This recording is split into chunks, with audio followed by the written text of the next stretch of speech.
नीतीश कुमार ने 9वीं बार मुख्यमंत्री पद की शपथ ली थी। ये पशुपति कुमार पारस की भविष्यवाणी थी कि बिहार में सरकार की शक्ल बदलेगी और नीतीश कुमार दोबारा एनडीए में लौटेंगे, और ये हो गया। इन्होंने कहा था कि जनवरी के में हो जाएगा, और जनवरी में ये हो गया। अब नीतीश कुमार दोबारा एनडीए के हिस्सा बने हैं। इस वक्त हमारे साथ राष्ट्रीय लोक जनशक्ति पार्टी के अध्यक्ष और केंद्रीय मंत्री पशुपति कुमार पारस हैं। सर, आपकी भविष्यवाणी तो सही साबित हुई। जी हाँ, सही तो साबित हुआ। मैं पहले भी कहा था और मैं डेडलाइन दिया था 31 जनवरी, और 28 जनवरी को ही सरकार बदल गई।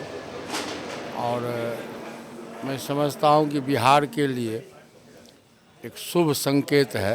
नीतीश जी पहले भी एनडीए गठबंधन में थे, कुछ दिनों के लिए दिग्भ्रमित हो गए और चले गए, दूसरे गठबंधन में चले गए, लेकिन वहाँ वो टिक नहीं पाए, चाहे कारण जो भी रहा हो, और बिहार की स्थिति दिन प्रतिदिन खराब होती गई।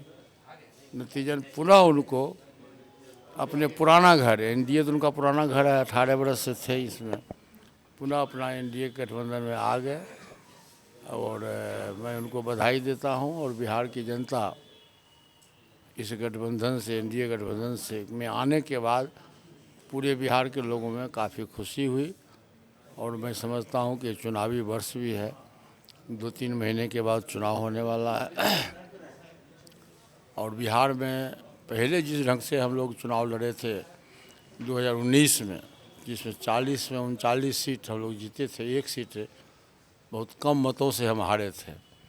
इस बार अब जो अनगणित है और जो सिचुएशन है, और माननीय प्रधानमंत्री जी के नाम पर पूरा देश एकजुट है, और मैं समझता हूँ कि पहली बार देश को प्रधानमंत्री, ऐसा प्रधानमंत्री मिला है जो देश ही नहीं पूरे वर्ल्ड में, पूरे विश्व में सबसे लोकप्रिय नेताओं के रूप में नरेंद्र मोदी जी का नाम है। और आप देखे होइएगा कि विदेश का जो पॉलिसी है हमारे देश का, अभी वो आज तक आज़ादी के बाद से आज तक की तुलना करिएगा तो सबसे अच्छा पॉलिसी है।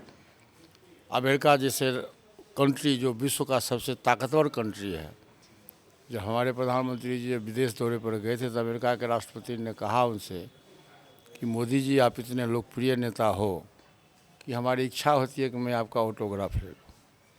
तो कहने का अर्थ यह कि ये अपने शासनकाल में, 10 वर्ष के शासनकाल में, प्रधानमंत्री जी ने सबसे जो गरीब तबका है उसके उत्थान की बात की। सामाजिक दृष्टिकोण से, आर्थिक दृष्टिकोण से, शैक्षणिक दृष्टिकोण से जो वर्ग कमज़ोर है उसके उत्थान की बात उन्होंने सदैव की।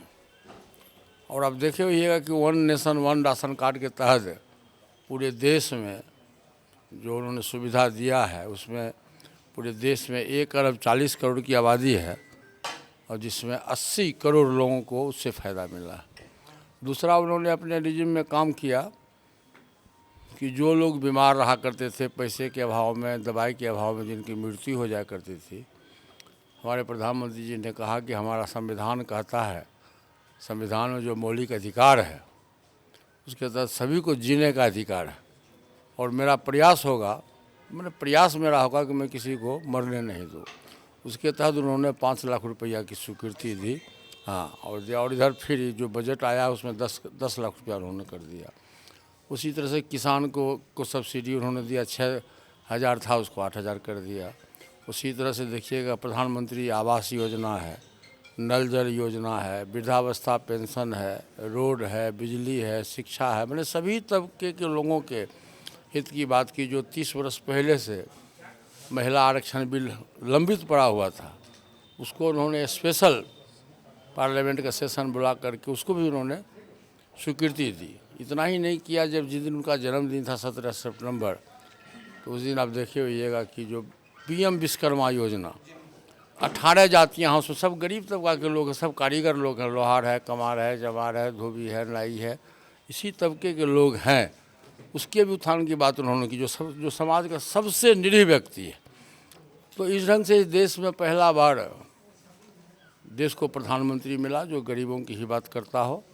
और जब भी लोकसभा का चुनाव होगा, 2 महीना 3 महीना के बाद चुनाव होगा, तो मैं समझता हूं कि देश में 3/4 बहुमत से कि एनडीए की सरकार बनेगी और तीसरी बार प्रधानमंत्री श्री नरेंद्र मोदी जी के नेतृत्व में देश का विकास होगा और तीसरी बार प्रधानमंत्री पद का शपथ ग्रहण लेंगे। सर एक सवाल ये है कि जो भाजपा ने अपने मैनिफेस्टो में वादा किया था, धारा आर्टिकल 370 उसको हटा दिया, राम मंदिर का वादा किया था उसको बना दिया, और 22 जनवरी के बाद का जो माहौल है उसको देखकर हर कोई महसूस कर रहा है कि भाजपा को लीड है।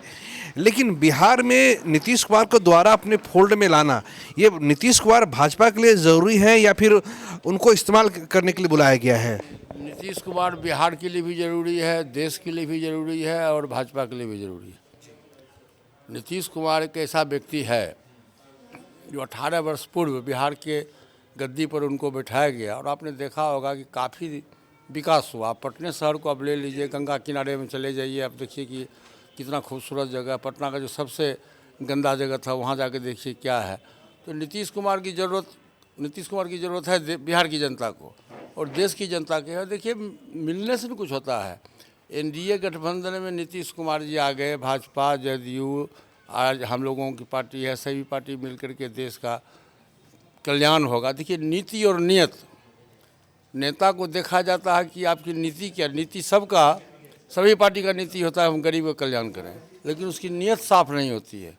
जब उसका नियत साफ नहीं रहता है तो नीति धरा का धरा रह जाता है। पहली बार देश में प्रधानमंत्री, ऐसा प्रधानमंत्री देश को मिला जिनकी नीति और नियत दोनों साफ है और देश का विकास चारों तरफ से देश का विकास हो रहा है। और विदेशी पॉलिसी हो, सबसे अच्छा फॉरेन पॉलिसी अभी देश में है।